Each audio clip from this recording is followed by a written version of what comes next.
आज गुरुवार असल्याने रात्री 9:15 वाजता बाबांच्या पालखीची मिरवणूक निघेल।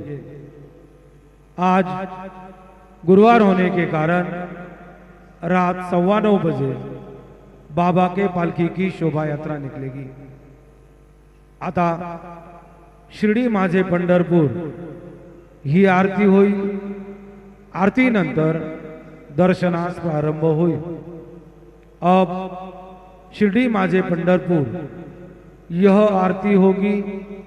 आरती के बाद दर्शन कतार शुरू होगी। श्री सच्चिदानंद सद्गुरु साईनाथ महाराज की जय।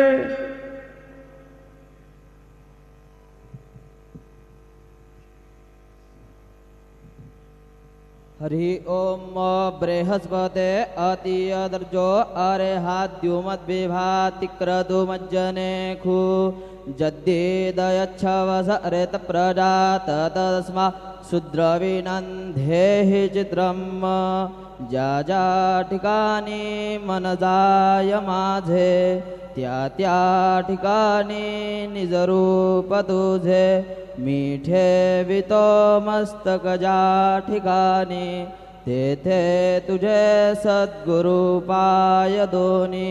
गुरुर्ब्रह्मा गुरुर्विष्णू गुरुर्देवो महेश्वरः गुरुः साक्षात् परब्रह्म तस्मै श्री गुरवे नमः।